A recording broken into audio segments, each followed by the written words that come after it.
আসসালামু আলাইকুম রহমতুল্লাহ। আমি জাহিদ হাসান, পড়াশোনা করছি সাস্টেইন ইন্ডাস্ট্রিয়াল ইঞ্জিনিয়ারিং।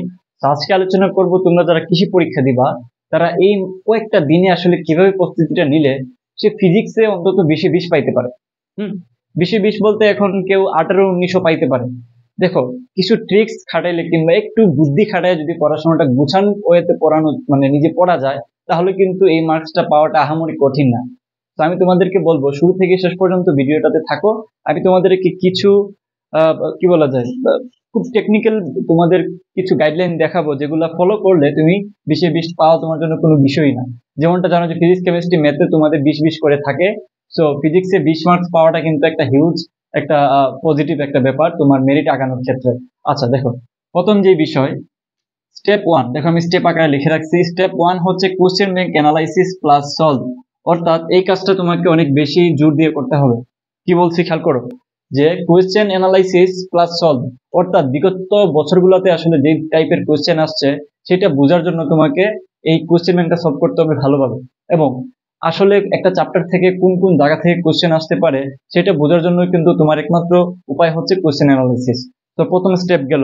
পরবর্তী স্টেপটা খেয়াল করো, যে স্টেপ ওয়ান, অর্থাৎ এই স্টেপ ওয়ান থেকে তুমি যেটা পাবা সলভ করে করে বা অ্যানালিসিস করে, সেটা হলো যে টপিক, অর্থাৎ টপিক গুলো তুমি বুঝতে পারবা যে আচ্ছা ভেক্টর থেকে নদী নৌকার ম্যাথ আসে। তো এই ধরনের টপিক গুলো তুমি মার্ক করে রাখবা যে এই এই টপিক থেকে আসে, বিগত বছরের কোশ্চেন গুলো অ্যানালিসিস করে। অর্থাৎ যেগুলো বেশি আসছে, মোর ইয়ার্স সবচেয়ে বেশি যে বছরগুলোতে যে যে প্রশ্নগুলো আসছে সেগুলো ডেফিনেটলি দাগ দিয়ে রাখবা। তোমার সময় এই পরীক্ষায় এই ধরনের প্রশ্ন আসাটা খুবই কমন। আচ্ছা, পরবর্তী ধাপ যেটা হলো স্টেপ থ্রি। দেখো, ক্লিয়ার দ্য মার্ক টপিক, অর্থাৎ স্টেপ থ্রি হচ্ছে তুমি এই দুইটা কাজ করার পরে তোমার হাতে থাকে হচ্ছে ওই যেই টপিকগুলো তুমি এখানে মার্ক করে রাখছো সেগুলা ভালো মতো বেসিক ক্লিয়ার রাখা।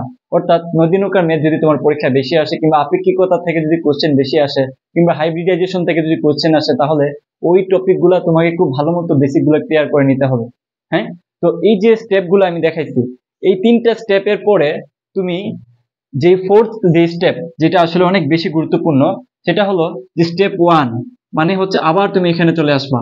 তুমি স্টেপ ফোরে আইসা আবার এই এই দুইটা কাজ করার পরে তুমি, সরি তিনটা কাজ করার পরে তুমি স্টেপ ওয়ানে চলে আসবা।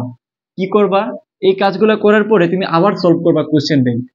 আশা করি বুঝতে পারছো, না বুঝলে আবার একটু টাইমে দেখো, যে তুমি এই স্টেপ ওয়ানে আবার হচ্ছে অ্যানালিসিস করবা, অর্থাৎ আবার ওই কোশ্চেন গুলো সলভ করতে থাকবা। বাট দেখো, এই যে আমি লিখে রাখছি উইথ SSTHF, অর্থাৎ ফোর্থ স্টেপে আইসা তোমাকে এই যে shortcut, short space, timing, hand calculation, fast calculation, এগুলো মাথায় রেখে সলভ করতে হবে।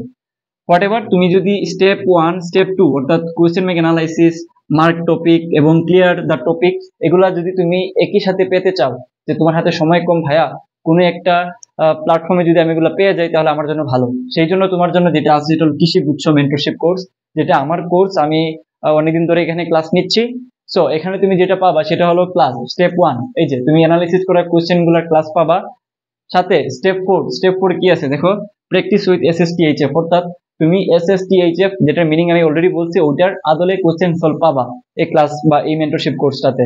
তারপর যেটা সেটা হলো মেন্টরশিপ, অর্থাৎ তুমি এই যে এইভাবে করে ফিজিক্স কেমিস্ট্রি ম্যাথ বায়োলজি যেগুলো কিভাবে কিভাবে পড়লে তোমার জন্য ভালো হয়, ওই ধরনের মেন্টরশিপ ক্লাস কিন্তু এখানে পাচ্ছ। হ্যাঁ, ইভেনচুয়ালি তুমি একটা প্রবলেমে আটকায় গেলে তুমি কিন্তু এখান থেকেও সলিউশন পাচ্ছ। তারপর যেটা সেটা হলো প্রবলেম সলভ উইথ বেসিক। ওটা দেখো, যখন প্রবলেম সলভ করে দেওয়া হয়, এই যে ফার্স্টে যেটা করা হয় ওইটা আসলে খুব বেসিক থেকে দেখানো হয়, এবং তোমাকে ধরে ধরে হ্যান্ড ক্যালকুলেশন শেখানো হয়, এবং সময়ে কম সময়ে অল্প জায়গার ভিতরে কিভাবে সলভ করতে হয় সেটাও শেখানো হয়। আচ্ছা, লাস্ট যেটা সেটা হলো অফলাইন এক্সাম। এই ব্যাপারটা আমি ট্রিপল স্টার দিয়ে রাখতেছি। অনলাইনে এক্সাম দিলে কিছু লাভ হয় না। অনলাইনে এক্সাম দিবা, প্রতিদিন এক্সাম দিবা, ধরে ধরে চ্যাপ্টার ওয়াইজ দিতে পারো, কিংবা পুরা পোর্শন বা পুরা সাবজেক্ট তুমি একসাথে পরীক্ষা দিতে পারো 50, 60, 100 মার্কে নিজে নিজে ধরে বাসায় পড়ে বসে ওএমআর সিট দিয়ে। হ্যাঁ, সবার জন্য শুভকামনা থাকলো। এই পদ্ধতিটা ফলো করলে আমি তোমাকে ডেফিনেটলি বলে দিতে পারি তুমি 20-এর মধ্যে অন্তত 19 তো পাবাই, আর যারা একটু চালাক তারা আসলে ফুল মার্কস পাবা। তো সবার জন্য শুভকামনা থাকলো, এবং দ্রুত ভর্তি হয়ে যাও। কিভাবে ভর্তি হবা এই ভর্তিটার নিয়ম আমি তোমাদেরকে লিখে দিই, যদিও ডেসক্রিপশনে দেওয়া থাকবে।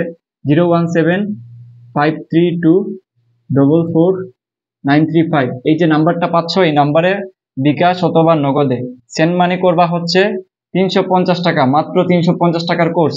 350 টাকার কোর্স মানে অন্য কোথাও পাবা না তুমি এত অল্প টাকায়। সেম নাম্বারে হচ্ছে তুমি সেন্ড মানি করে সেম নাম্বারে হোয়াটসঅ্যাপ করে দিলে তোমাকে লিঙ্ক দিয়ে দেওয়া হবে। আল্লাহ হাফেজ।